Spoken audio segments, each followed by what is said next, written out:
So we're going to look in this video at amplitude and what effect that has on my graph. You can see here that I have a parent function for sine graphed right here, and in this particular case we're showing an amplitude of 1. Okay? Now what happens if I change this 1, which is this number right here in front of sine, what happens if I change that number to 2? Notice what happened to my graph. It's the green line. That's the second function that we graphed.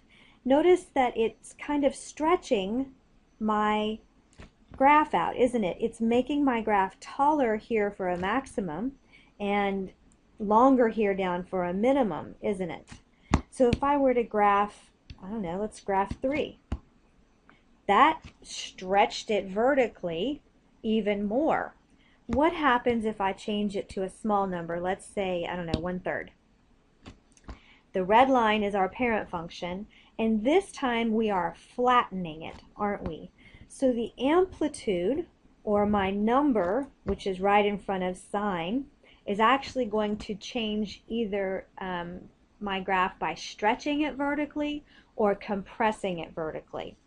Okay, so let's see. Going back to our notes, we can see that anytime we have this letter, we call it A for amplitude. Anytime that changes, we're actually changing the range of our function. Okay, right? The range being the maximum and the minimum values. That's what we're doing when we change the amplitude. Let's do that one more time. Only this time, let's take everything back to normal, and we're going to look at what happens when we talk about a cosine function. So if this is my cosine function, are we going to be stretching it again by changing the amplitude?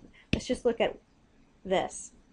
Notice that my original cosine function, the parent function, the maximum value it had came to 1, but by changing that amplitude, we stretched it to a 2. If I change that to a smaller number, again, we are compressing or flattening out my graph. So that's basically what I have drawn and represented for you in the notes. Oops, sorry. Drawn and represented for you in the notes. One thing I want to point out, notice every time I changed the amplitude, the areas, the x-intercepts, did not change. So all I'm doing is really stretching this vertically or compressing it vertically in between my intercepts, my x-intercepts. So let's look at this first example we have here. It says y is equal to 4 sine x. We just discussed that the amplitude of my function is always going to be the value or the coefficient in front of my function. The coefficient in front of my trig function. So in other words, the amplitude of this function is 4. The maximum it's going to rise is 4, and the minimum it's going to drop is at -4. The other thing we need to know about a sine function is that its period is normally 2 pi, meaning that when we graph this function, we're looking at the interval between 0 and 2 pi. So let's take a second. I'm going to scroll up here, and I want to show you our sine function. Every time we graph a sine function, we only have to graph it using 1, 2, 3, 4, 5 points. The parent function, the points that I start with at the very beginning of all of my sine functions, are going to look like 0, pi over 2, pi, 3 pi over 2, and 2 pi. So that period again was between 0 and 2 pi, and these are how it breaks up. These are the intervals it breaks up to. Knowing that at pi over 2 we have a maximum, at pi we cross the x-axis, at 3 pi over 2 we have a minimum, and at 2 pi we come back to the x-axis. And we always start this parent function out at 0, 0. So if we know, and notice those as I scroll through this, those were all the quadrantal angles that we learned in the beginning, right? So if I get a sine function to graph, I start like this. I draw me out a segment right here.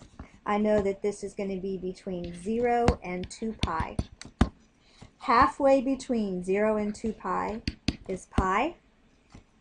half of 0 and pi, well, that's just pi over 2.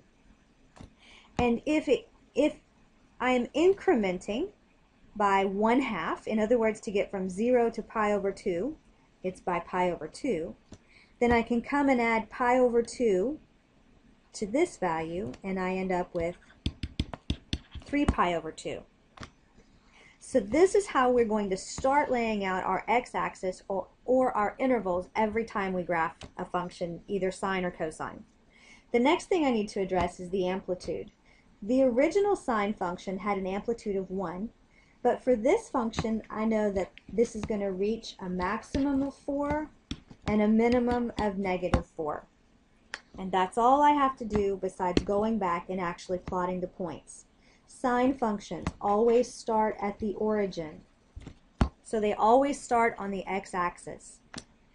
They have a maximum at 4, in this case, back to the x-axis, the minimum, and back to the x-axis. And once we get our dots drawn, it's just connect the dots. So we're just going to draw or sketch my curve. And these are curves, they're not lines. And that's just the basic sine function that's been stretched with an amplitude of 4. And that's how we're going to do amplitude. The next video is going to talk to you about the period of a function.